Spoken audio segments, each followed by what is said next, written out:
Maya Rodriguez had seen it all in her 3 years behind the counter at Cosmic Grounds Coffee. Customers who demanded oat milk in 17 different languages. People who insisted their double shot had exactly 1 3/4 shots. That one guy who came in every Tuesday asking if they sold hamburgers, despite the giant sign that clearly read coffee and pastries only. But the 7-foot-tall creature that just walked through her door, well, that was new. The thing looked like someone had taken a grizzly bear, given it anger management issues, and then dressed it in what appeared to be military-grade leather studded with enough metal to build a small aircraft. Its face resembled a cross between a wolf and a very disappointed parent. Most people would have immediately recognized this as Thraxon the Merciless, scourge of the Andromeda sector, whose mere name made grown space pirates wet themselves. Maya saw a customer who clearly needed better customer service. "Welcome to Cosmic Grounds," she chirped, not even bothering to look up from the espresso machine she was aggressively cleaning. "What can I get started for you today?" Thraxon surveyed the small coffee shop with the practiced eye of a predator. His hand instinctively moved to the plasma disintegrator at his hip. This should be simple. Find the fugitive, collect the bounty. Maybe vaporize a few witnesses for good measure. Standard Tuesday. He had not expected to be greeted by a 5-foot-nothing human with a ponytail, and an attitude that suggested she could take on the entire Galactic Council armed with nothing but a milk frother. "Human," Thraxon growled, his voice like rocks being ground in a cement mixer. "I seek information about a criminal who may have—" "Okay, hold up right there, big guy," Maya interrupted, finally looking up and pointing her cleaning rag at him like a weapon. "First of all, we're going to work on that tone. Second, I can't help you with anything until you order something. House rules. No loitering without purchasing." The other customers in the coffee shop had begun to notice the 7-foot death machine standing by the counter. A businessman slowly closed his laptop. A college student discreetly gathered her textbooks. The elderly woman in the corner booth started Googling how to write a will on phone. Thraxon's eyes narrowed. In his 3 centuries of hunting the galaxy's most dangerous criminals, no one had ever told him to work on his tone. "You do not understand," he continued, his voice dropping to what most species considered their brown pants frequency. "I am Thraxon the Merciless. I have tracked my quarry to this pathetic little world, and you will tell me." "Nope, still not ordering," Maya said, somehow managing to sound both cheerful and threatening at the same time. "Look, I get it. Mondays are rough. Well, it's Tuesday, but close enough. You're clearly having a day. But I've got a business to run here, and I'm not running a customer service seminar for free." She gestured around the now empty coffee shop. Even the barista working the morning shift had mysteriously vanished into the back room. "So," Maya continued, grabbing a cup and holding it up expectantly, "what's it going to be?" "We've got a special on our house blend, and I just made a fresh batch of blueberry scones. They're actually not terrible today." Thraxon stared at the small human with the kind of confusion typically reserved for quantum physics or assembly instructions from a certain Swedish furniture store. In all his years of striking fear into the hearts of beings across 12 star systems, he had never encountered anything quite like this. "You will answer my questions," he tried again, this time adding what he called his intimidation stance, shoulders back, chest out, just enough fangs showing to suggest violence was imminent. Maya remained spectacularly unimpressed. "Oh, honey, no," she said, shaking her head like a disappointed teacher. "That's not how this works. You can't just walk into someone's place of business and start making demands. There's an order to things. A process, a basic level of human decency." She moved around the counter with the confidence of someone who had clearly never seen a plasma disintegrator in action. "First you say hello. Then you look at the menu. It's right there on the wall, see? Then you place an order. After that, and only after that, we can have whatever conversation you want while I make your drink. This isn't rocket science." "I do not require your primitive earth beverages," Thraxon snarled, though he found himself glancing at the menu despite his better judgment. "I require information about a fugitive named Blix the Slippery. Small, blue, approximately 3 feet tall, wanted for 17 counts of interstellar fraud. Right, right. That's all very interesting, Maya said, pulling out her phone and starting to tap on it. But I'm going to need you to keep it down. You're creating what we in the business call a hostile work environment. I'm actually Googling corporate HR policies right now to see if there's anything about 7-foot whatever you are creatures disrupting the morning rush. She looked around the completely empty coffee shop and shrugged. Okay, so maybe it's not exactly a rush, but the principle stands. Thrakzon found himself in completely uncharted territory. His usual intimidation tactics weren't just failing, they were being actively critiqued. This small human was treating him like he was some kind of poorly behaved mall customer. "You dare lecture me on appropriate behavior?" he asked, genuinely incredulous. "Oh, I'm just getting started," Maya replied, warming to her theme. "Let's talk about your entrance. You don't knock, you don't say excuse me, you just barge right in like you own the place. Then you start making demands without even pretending to be polite about it. Where I come from, we call that being a jerk." She grabbed a rag and started aggressively wiping down the counter, clearly working through some feelings. "And another thing, that whole growling intimidation voice thing, super unprofessional. I had a customer last week who tried to intimidate me into giving him free extra shots by speaking really loudly and slowly. Like I was stupid. You know what I did? I spoke even louder and slower right back until he got embarrassed and ordered like a normal person." Thrakzon watched in fascination as this tiny human transformed what should have been a simple interrogation into some kind of customer service training workshop. Her complete lack of fear was starting to make him question whether his reputation had somehow failed to reach this backwater planet. "Perhaps," he said slowly, "we could start over." Maya paused in her counter cleaning and looked up at him with the expression of a kindergarten teacher whose most difficult student had just shared their toys. "Now that's what I'm talking about," she said, with progress. "So, what can I get started for you today?" "Fine," Thrakzon said, the word seeming to physically pain him. "I will have coffee." Maya clapped her hands together like he'd just successfully performed brain surgery. "Excellent choice. Now, what kind of coffee? We've got espresso, americano, latte, cappuccino, mocha, macchiato, cold brew, nitro cold brew, French press, pour over, and something called a unicorn frappuccino that I'm pretty sure is just sugar with a caffeine chaser." The list of options seemed to go on forever, and Thrakzon realized he was now trapped in some kind of beverage-based purgatory. "The regular kind?" he ventured. "Oh, sweetie, no," Maya said, shaking her head sympathetically. "There's no such thing as regular coffee. That's like saying you want regular music or regular art. Coffee is a journey, an experience, a way of life."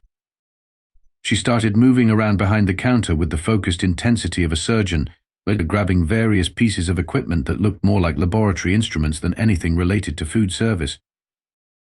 "Tell you what," she continued, "I'm going to make you what I call the full earth experience. It's my own creation, a little bit of everything that makes our coffee culture special."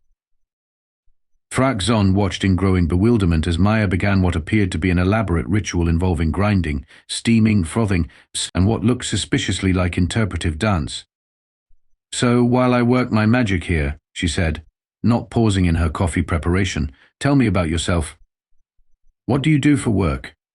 Besides the whole intimidating entrance thing, which honestly needs some work." "I am a bounty hunter," Thrakzon replied automatically, then immediately wondered why he was sharing personal information with his potential witness. "Oh, bounty hunting," Maya said, as if this were the most normal profession in the world. "That's like being a private investigator, right? Do you enjoy it?" The question caught Thrakzon completely off guard. In 3 centuries of hunting criminals across the galaxy, no one had ever asked him if he enjoyed his work. It is what I do," he said finally. "That's not what I asked," Maya replied, now creating what appeared to be some kind of art in the foam on top of his drink. "Do you wake up in the morning excited to go hunt people down? Does it make you happy?" Thrakzon stared at her. The concept of job satisfaction was not something his species typically discussed. "You were born. You found your role in society. You performed that role until you died. Happiness was irrelevant. Happiness is not the purpose of work, he said. Says who? Maya asked, sliding the finished coffee across the counter. The foam art appeared to be a surprisingly detailed rendering of what looked like a smiling alien face. Life's too short to spend it doing things that make you miserable. She gestured to his drink. Try it. I made the foam art look like you, but you know, happier. Thraxon looked down at the cup, then back at Maya, then back at the cup. The small human had just created art in his beverage. No one had ever made him art before. He took a cautious sip. The coffee was actually quite good, rich, complex, with flavors he couldn't identify but somehow knew he'd been missing his entire life. This is acceptable, he said, which in his species was roughly equivalent to writing a 5-star Yelp review. Just acceptable? Maya asked, looking genuinely disappointed. I put my heart and soul into that cup. Blech. I hand-selected those beans, I calibrated the grind size, I steamed that milk to exactly 150 degrees, and I free-handed that foam art. Acceptable is what you say about gas station coffee. She leaned forward on the counter, studying his face with the intensity of a scientist examining a particularly interesting specimen. You know what I think? I think you've never had anyone actually try to make you happy before. When's the last time someone did something nice for you just because they wanted to? The question hit Thraxon like a plasma bolt to the chest. He genuinely couldn't remember. Well, came a squeaky voice from behind the counter. If it isn't Thraxon the Merciless, sharing coffee and feelings with the locals. A small, blue creature approximately 3 feet tall emerged from what appeared to be a storage closet, brushing muffin crumbs off his tiny jumpsuit. He had the look of someone who had been living off stolen pastries and false confidence for several weeks. Blix Thraxon growled, instinctively reaching for his weapon before remembering he was holding a coffee cup with foam art. Oh, you two know each other, Maya said brightly, as if she were introducing friends at a dinner party instead of a bounty hunter and his quarry. How lovely. Blix, sweetie, you can't keep hiding in my storage room. We've talked about this. Both Thraxon and Blix stared at her. You knew he was here? Thraxon asked. Of course I knew, Maya replied. He's been back there for 3 weeks eating my day-old muffins and using my Wi-Fi. I figured he was either homeless or going through a rough divorce, but people need space to work through their problems. She turned to Blix with the patient expression of someone who had clearly had this conversation before. But honey, you can't just live in someone's storage closet indefinitely. It's not healthy. And it's definitely not sanitary. Blix looked between Maya and Thraxon with the expression of someone whose carefully laid plans had just exploded in spectacular fashion. You didn't tell him I was here, he asked Maya. Tell him what? That you were hiding in my storage room eating stale baked goods and crying while watching Earth soap operas on your weird little tablet. That seemed like personal business. She gestured between the two of them. So what's the story here? Are you two having some kind of dispute? Because I have to tell you, conflict resolution is actually one of my strong suits. I once mediated a 3-hour argument between 2 customers over who got the last chocolate croissant. Thraxon set down his coffee cup with more force than necessary. He is a criminal, he said. I am here to apprehend him and collect the bounty on his head. And I'm here because I borrowed some money from some very unforgiving people, Blix added helpfully. Technically, I was going to pay it back, but then the whole compound interest thing got a bit out of hand. Maya nodded thoughtfully, as if she were processing a customer complaint about lukewarm coffee rather than a discussion of interstellar crime and punishment. Okay, so let me get this straight, she said. Blix, you owe people money. Thraxon, you hunt people for money, and instead of sitting down like adults and figuring out a solution that works for everyone, you're playing this whole cat and mouse game across the galaxy. She shook her head disapprovingly. This is exactly the kind of problem that could be solved with better communication and maybe some conflict resolution skills. It is not that simple, Thraxon protested. I have a reputation to maintain. I am known throughout the galaxy as a merciless hunter who always captures his prey. But are you happy? Maya asked again, that same question that had been bothering him since she first asked it. Happiness is irrelevant, he repeated, but this time the words felt hollow. Is it though? Maya continued. Because you seem pretty miserable to me. When's the last time you did something just because you wanted to? When's the last time you created something instead of destroying it? When's the last time you helped someone instead of hunting them? She gestured to his coffee cup. You genuinely seemed to enjoy that coffee. I watched your face when you tasted it. For just a second there you looked peaceful. Thrak-Zon stared down at the foam art, now slightly disrupted but still recognizably a smiling version of himself. My species does not typically engage in peaceful activities, he said quietly. Says who? Maya shot back. Who made that rule? And more importantly, why are you following it if it makes you miserable? Maya grabbed 2 more coffee cups and started preparing drinks for Blix and herself, talking as she worked. You know what I think? She said, not waiting for an answer. I think you've both been so busy playing your assigned roles that you've forgotten you're actual people with actual choices. She pointed at Thrak-Zon with a coffee stirrer. You big guy, you've got this whole reputation as a scary bounty hunter. But I've been watching you for the past hour. And you know what I see? Someone who appreciates craftsmanship. You've been examining every detail of this coffee shop like you're studying architecture. You noticed the grain pattern in my counter, the way the light hits the espresso machine, the balance of flavors in your drink. Thrak-Zon looked around the coffee shop, realizing she was right. He had been unconsciously cataloging the careful details that made the space feel welcoming. Those are the observations of someone who values artistry, Maya continued. When's the last time you created something beautiful instead of destroying something ugly? She slid a coffee over to Blix, who caught it with surprising dexterity. And you, tiny blue man, you're obviously smart enough to pull off 17 different fraud schemes across multiple star systems. That takes creativity, planning, and serious problem-solving skills. Have you ever considered using those powers for good instead of evil? The money's better in evil, Blix said, but he didn't sound entirely convinced. Is it though? Maya asked. Because right now you're living in my storage closet eating 3-day-old blueberry muffins while being hunted by scary alien death machines. That doesn't sound like you're exactly rolling in cash. She leaned against the counter, looking between the two of them like a guidance counselor who had seen this problem before. What if, she said slowly, instead of this whole hunter and prey dynamic, you two actually worked together? Both aliens started to protest, but Maya held up a hand. Hear me out. Thrak-Zon, you've got intimidation skills and a reputation that apparently spans the galaxy. Blix, you've got intelligence and creativity. What if you started a legitimate business using those skills? What kind of business? Thrak-Zon asked, despite himself. The conflict resolution. Maya said immediately, in mediation services. Think about it. People across the galaxy have disputes, right? Disagreements over territory.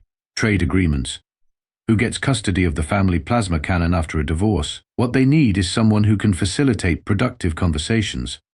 She gestured to Thrak-Zon. You show up looking intimidating enough that people take the process seriously, but instead of hunting them down, you help them work through their problems. And Blix here can handle the business side, scheduling, contracts, making sure everyone follows through on their agreements. That's, Blix said slowly, actually not a terrible idea. It's brilliant, Maya continued, warming to her theme. You'd be providing a genuine service, making honest money, and using your natural talents in a way that helps people instead of hurting them. She started sketching on a napkin, apparently designing their business model in real time. You could call it something like Galactic Mediation Services or Diplomatic Solutions, or, Problem Solvers Incorporated. I'm actually pretty good at marketing, so I could help you with the branding. Thrak-Zon found himself genuinely considering the idea. The concept of using his intimidating presence to facilitate peace instead of violence was, oddly appealing. The Galactic Council would never approve, he said. Why do you need their approval? Maya asked. You're starting a legitimate business, not declaring war on anyone. As if summoned by the mention of their name, the coffee shop door suddenly burst open, and three figures in official-looking uniforms strode in with the kind of authority that suggested they were definitely not here for lattes. By order of the Galactic Council, announced the lead figure, a tall, thin creature that looked like someone had stretched a praying mantis and given it a law degree. You are all under arrest for disrupting the natural order of galactic society. Maya looked at the newcomers, then at her two alien customers, then back at the council representatives. Oh, for crying out loud, she said. Does anyone on this planet know how to make a proper entrance? What can I get started for you gentlemen today? 6 months later, Maya Rodriguez stood behind the counter of what was now officially known as Cosmic Grounds, Galactic Neutral Territory, watching Thraxon demonstrate proper conflict resolution techniques to a class of former bounty hunters. The key, he was saying to his attentive audience, is to create an environment where all parties feel heard and respected. Notice how I'm positioning myself at an angle that suggests authority without threatening violence. Maya smiled as she watched him work. Gone was the intimidating growl, replaced by what she had dubbed his firm but fair voice. He still looked like he could tear apart a small spacecraft with his bare hands, but now he used that presence to encourage productive dialogue instead of terror. Maya called Blix from his corner booth, where he was hunched over a tablet working on their latest client scheduling system. We've got 3 new mediation requests this morning, 2 territorial disputes, and something involving a custody battle over a sentient asteroid. Business is booming, Maya called back, pulling shots for the morning rush that now included beings from 17 different star systems. Word had apparently spread through the galaxy that Earth coffee was worth the trip, and that Cosmic Grounds was the one place in the universe where you could safely conduct sensitive negotiations without worrying about being murdered over your morning espresso. The Galactic Council had initially tried to shut down what they called the Rodriguez incident, but had eventually been forced to acknowledge that interstellar conflicts had decreased by 37% since Thraxon and Blix had gone legitimate. Apparently, giving people a productive way to resolve their differences was more effective than the traditional approach of letting them fight it out until one side was completely destroyed. Maya had been officially appointed as Earth's first galactic cultural ambassador, a position that mostly seemed to involve teaching alien species about customer service and the proper way to order coffee. She had immediately added it to her resume under other relevant experience. Order up, she called, sliding a perfectly crafted cappuccino across the counter to a nervous-looking robot who had been waiting patiently in line behind 2 arguing space traders. The robot accepted the coffee with mechanical precision, then paused to examine the foam art, a tiny rendering of gears and circuits arranged in a smiley face. This unit does not understand the purpose of decorative beverage enhancement, it said in a voice that sounded like a computer having an existential crisis. It's supposed to make you happy, Maya explained patiently. You know, add a little joy to your day. This unit does not experience happiness. This unit experiences only the satisfaction of completing assigned tasks efficiently. Maya studied the robot with the same expression she'd once used on Thraxon. Says who? She asked. The robot's optical sensors flickered in what might have been confusion. This unit's programming dictates optimal operational parameters. Emotional responses are inefficient and serve no productive purpose. But do they make you feel good? Maya pressed. This unit is not programmed to evaluate. That's not what I asked, Maya interrupted, a familiar gleam in her eye. I asked if they make you feel good. Forget your programming for a second. When you looked at that little smiley face in your coffee phone, what happened inside your circuits? The robot stared down at its coffee for a long moment, processing. This unit experienced a momentary fluctuation in standard operating procedures, it admitted finally. And how did that fluctuation feel? Another pause. Pleasant, the robot said quietly, as if admitting to a shameful secret. Maya grinned and started preparing another drink. Well then, unit, what's your designation, honey? This unit is designated Maintenance Bot 3000, but another pause, this unit has been considering the designation Max.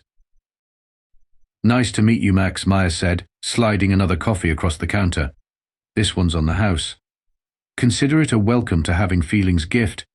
From his corner booth, Blix looked up from his scheduling tablet and shook his head in amazement. She's doing it again, he called to Thraxon.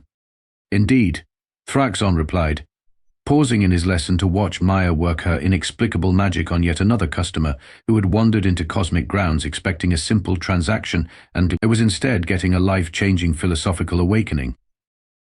How does she do it? Asked one of his students, a former assassin who now specialized in workplace mediation.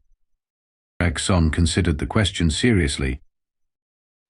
I believe, he said finally, that Maya Rodriguez operates on the revolutionary principle that everyone deserves to be treated like a person, regardless of species, programming, stay or past profession.